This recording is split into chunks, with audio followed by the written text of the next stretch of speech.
Joining us now for a closer look into these growing al-Qaeda concerns is Middle East expert and author of The Lost Spring, U.S. Policy in the Middle East and Catastrophes to Avoid, Dr. Walid Phares. Walid, we welcome you back to America's Forum. It's good to have you, sir. Thank you so much, and cheers from Europe. Well, it is good to have you phoning in from Europe, and we appreciate you being there. Let me start with something I just read, where the concern is on attacks outside the United States, but there is growing buzz, Walid, that an attack is more likely here on our homeland, or at least that's the assessment that was shared this weekend by a former general who was charged with dealing with such things at the NSA. What is your take on the threat to the American homeland? Many analysts in the national security community in the United States over the past many years, specifically over the past 5 years, have been debating the idea, is al-Qaeda weaker, is al-Qaeda stronger? So, of course, the consensus is that al-Qaeda of the origins of 2001 has actually became much bigger in terms of size, in terms of presence in many countries. But the al-Qaeda operatives inside the United States have their own strategy. They will not repeat, most likely, what the 19 of 2001 of the 9/11 attacks have done, coming from the outside. They would rather project some different versions of what the attackers, such as the Boston attackers, or the Fort Hood attacker, or the Arkansas attacker, or the 48 different attempts by many homegrown cells. This is what we are expecting from al-Qaeda inside the United States. Well, I took a look at the calendar today, and in Yemen, it is called Unity Day, if I'm not mistaken. And obviously, Walid, one of the biggest concerns right now is the Yemen-based al-Qaeda organization.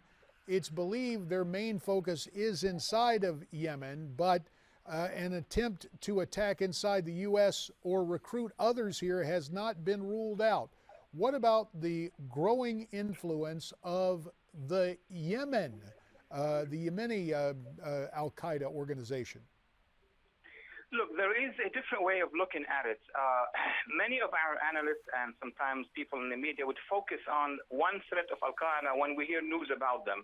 When we got that video from Yemen of a big gathering a few weeks ago, everybody started to look at Yemen. When before that we looked at Somalia and Shabab al-Jihad and those affiliates with them in the United States, we said, yeah, Somalia is the most important. And before that, in Mali.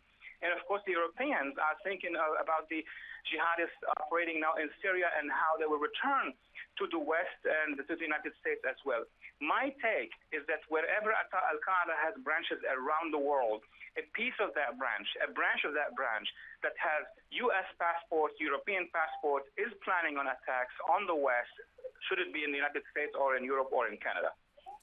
Walid, I don't mean to trivialize this, but what comes to mind is the admonition of a high school football coach who talks about being agile, mobile, and hostile.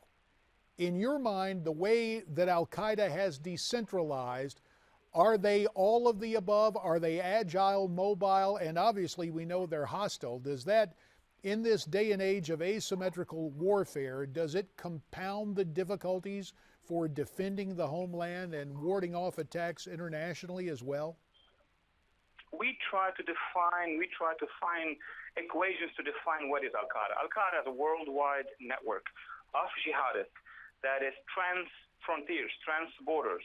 Wherever they can establish a domination, should it be in Pakistan, Afghanistan, now in Syria or central Iraq or Somalia, they will try. Wherever their dormant cell, sleeper cell in the West try to strike and score victories, they will do. It's not one or the other, it's all of the above, as you just mentioned. Now to Nigeria, Walid. Boko Haram. Initially, our State Department refused to characterize Boko Haram as a terrorist organization, but terror is gripping Nigeria right now, and Boko Haram seems to be entering a new phase of its campaign against the Nigerian state. In 2 days, almost 150 people killed throughout the country, a state of emergency declared for the 3 northeastern states.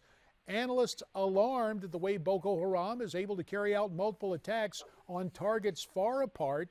within days of each other. What is going to take place in Nigeria? Will the government be able to get a handle on Boko Haram? Look, Boko Haram has, like many other jihadist groups, different stages in their life. The beginning, you have always the radicalization. We used to talk about those madrasas, those radical preachers or indoctrinating forces, and we skip that. Then they become some sort of dispersed cells with isolated actions, and we skip that.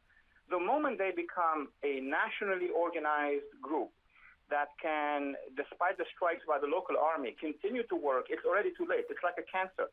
You've got to begin the strike in the beginning, not when it becomes very big, where the price will become much bigger. For now, the Nigerian government and the Nigerian army, who have a lot of resources, they have the money, they have the oil, they have also equipment, the price is much bigger than what we think. It's not just to strike against cells of Boko Haram. It's to wage a major campaign. Remember what happened in Pakistan. Pakistan can go after the Taliban, but there is always a price, and the price is entering a civil war, entering a massive war.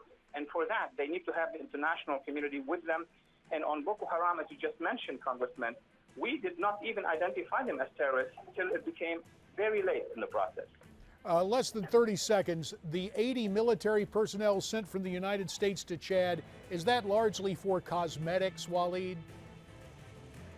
It's basically to help the Nigerians, advise them on this specific operation. It will not solve, probably not even this operation, because Boko Haram have a long distance ahead of us. And we'll have to leave it there, Walid. We thank you for your insights. There's more to come.